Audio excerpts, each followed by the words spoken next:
Bună dimineața! Sper că aveți o zi frumoasă. Pentru mine cu siguranță este una, pentru că astăzi merg să ridic motorul lui Decebus. După cum vedeți, am luat o mașină puțin mai mare. Sperăm să aibă loc, e pe un palet. Mergem la Metrotehnica să-l vedem, poate să-l și auzim, vă fac un filmuleț. Ideea e că el a fost făcut, testat, are câteva ore de funcționare, dar momentan trebuie să-l iau de la ei, să-l stochez undeva, astfel încât în momentul în care va fi gata și restul mașinii, adică tinichigerie, mecanică și toate cele, să putem să-l punem pe mașină. Și sigur, vor mai fi nevoie să facem câteva teste. Dar atât pentru moment, pentru că sunt la volan și vreau să fiu atent aici. Am ajuns la Metrotehnica în spate, dar să vă arăt ce vedem noi aici. Să fie oare motorul lui Matei? El este, de-abia aștept.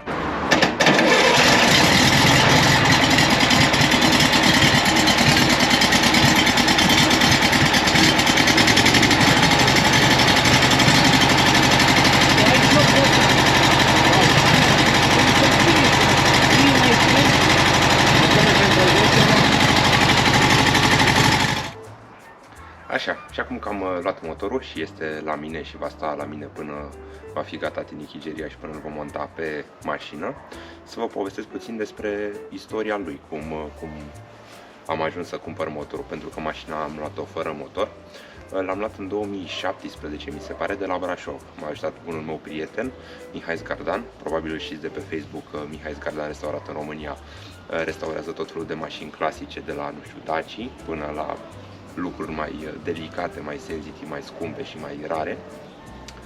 L-am luat de la Brașov, pusese pe o broscuță. Norocul meu este că este aceeași an de fabricație ca Duba, adică 1958, deci extraordinar din punct de vedere al originalității și autenticității mașinii. După ce l-am luat, l-am adus la București, era într-o stare, fusese pe mașină, mersese câteva zeci de mii de kilometri, dar necesita o revizie totală. M-am ambiționat să pun motorul original pe mașină, este vorba de un motor de 30 de cai putere, 1,2 litri, astfel încât să am o mașină autentică și originală din bară în bară, cum se spune. Și am adus motorul la București, a fost necesar să-l desfacem, să-l curățăm și să comandăm piesele. Acest lucru nu ar fi fost posibil fără prietenii noștri de la Metrotehnica, Răzvan și domnul Gică. Domnul Gică este mecanicul, un domn de nota 10, o bomboană de om, de suflet, de onestitate, n-am cuvinte să descriu. Cu ajutorul lor am descompus tot motorul, am făcut un big puzzle. O să caut niște secvențe la vremea respectivă, cred că am filmat, să vă arăt cum arăta la început motorul.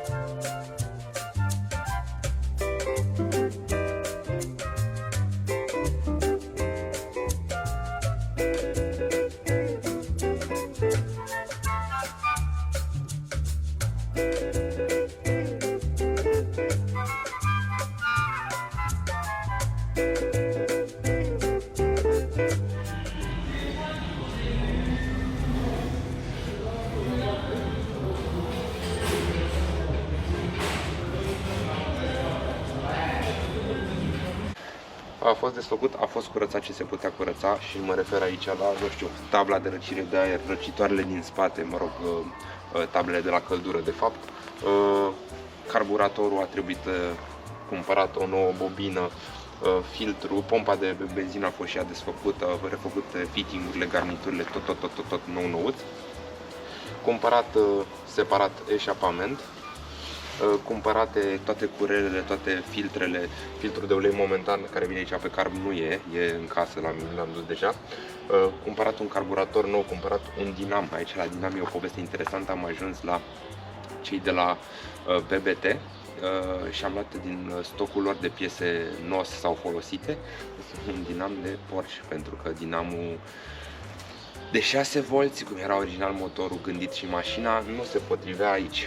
Și atunci eu, vrând să o trec pe 12 volți, dorind, de fapt nu vrând, că nu e corect, dorind să o trec pe 12 volți, a trebuit să-i cumpăr un dinam nou, a trebuit să-i cumpăr carbo acesta, pentru că al meu era destul de obosit și era mai greu cu recondiționarul, costa mai mult decât făcea. Am aici în partea de jos bine fusta, tabla este în lateral. Este un motor refăcut șurub cu șurub, funcționează. Haideți să vi arăt un pic de aproape și promit să vă țin la curent și cu următoarele etape din procesul de restaurare lui DC Bus.